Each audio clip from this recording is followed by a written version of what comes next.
ready. We're back, and this is the second part of our conversation with Tami Fuller, artist, curator, and fellow spirit, I've come to find out. And so this part of the discussion is going to be about Fiber Flurry and women artists and what your position is on that, on women artists and the work with fiber and why this Fiber Flurry is important. Well, that's a lot of ground to cover. Yeah, There's a lot to unpack there. I would say first and foremost, Fiber Flurry is important on a lot of different levels, not just because it's a rural arts, it underpins a large community, but because, you know, in the fiber festivals are kind of the unsung, but basically they're Comic-Con for fiber people. That's what I tell my students when I teach workshops.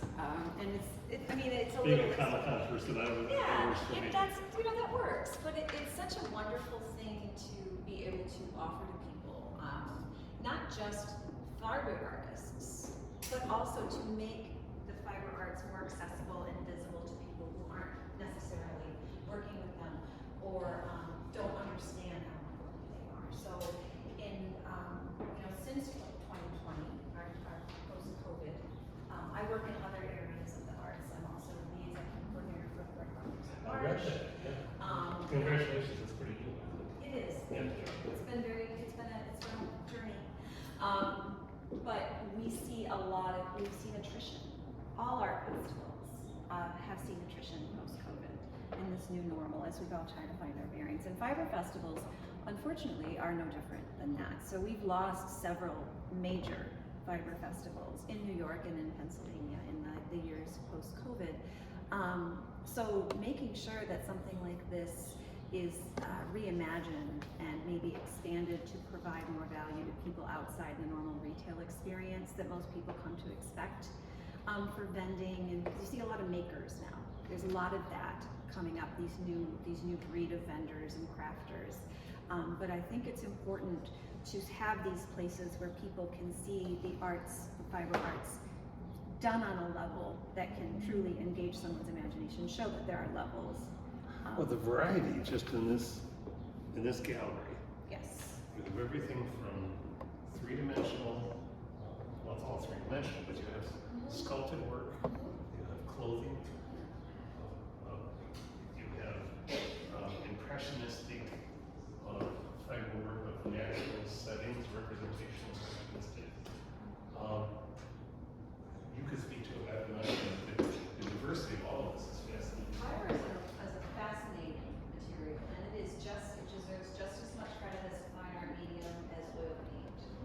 In fact, I'm also an oil painter, and I like to say that That's what oil paint, yeah. all art is fiber art. I mean, the flax oil that you use, linseed oil in oil paint comes from fiber. The canvas that you paint on is fiber. It's a stretch, but even paper is cellulose protein, and we work with cellulose protein when we are dying. We talk about animal protein versus plant protein, cellulose. How to fix and bind using acid reactive and fiber reactive model.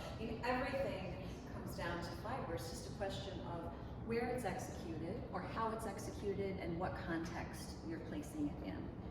And I do feel that it's, as a woman working in the arts, as a woman working in fiber art, there's a certain assumption made about fiber being women's work. And you have to fight very, very, very hard to elevate fiber out of that level of craft into what we call low art. There's high craft, low art, fine art, all of the different hierarchies. But fiber festivals like this, especially adding this fine art component, which is new this year, brings fiber up front to people in a way that they have to acknowledge that fiber is more than a scratchy knitted sweater or a homemade pair of mittens or a scarf that Utilitarian. It's not utilitarian. Yeah. There's a tactile savagery to fiber. When you dig into it, especially if you're connected to the animals that it comes from, or the harvesting, or the root. We dig root out of the ground and we turn it into color. We There is an earthiness to working in fiber art that no other medium has. Do you think people are going to be surprised when they come in I hope so. at the diversity I of hope the so. materials? I always like to surprise. It feels good to surprise people who just make assumptions about fiber. And part of the reason we wanted to highlight different fiber, obviously it's the council's theme for 24, but also I enjoy different applications of fiber. I think that there are some incredibly exciting, innovative things being done with fiber right now. Fiber artists right now working are just, we're doing all sorts of things they said we weren't allowed to do, and it's really exciting. So I really love the opportunity to pull examples of that into one place where it could be brought out when people can see what it's capable Well, of. your enthusiasm is infectious, and I'm going to ask one other question, and that is, because I know how hands-on Jackie is as well. So I'm trying to make her smile behind the camera. So the installation of this exhibit, to what extent were you making decisions about what should go with what's paired, how people will encounter it? It was, I don't know how to answer that. So, I made the choices. And then I hung the show, but we spent all day here the other day and we got it about 75%. And when I left, there were still some things that we couldn't make sense of and things that I had done. And Jackie said, "Go, I got this." And she said, "I've never hung a bad show. I promise. It's gonna be great." And she has. And she has it. And I came in yesterday and she had made some changes to some compositions and vignettes that I had made that I would not have thought of, and they are just brilliant. So I would say it was very much a joint effort. I can see, just sitting here looking at the lampshade, and I'm sorry I've forgotten the title of the piece. This large one, Yeah. it's called Into the Woods by Into Ellen Owens. the Woods.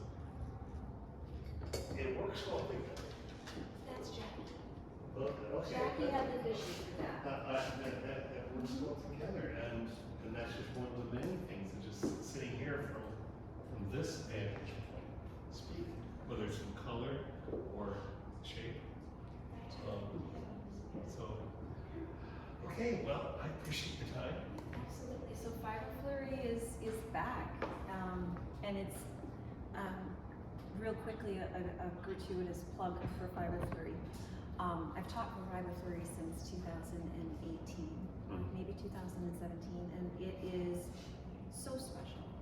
You see a lot of fiber festivals out there, but this one is lovely because it's always revolved around the educational aspect of it. It not only provides a fiber festival where people have the opportunity to purchase and to mingle and have community, but it educates and it informs.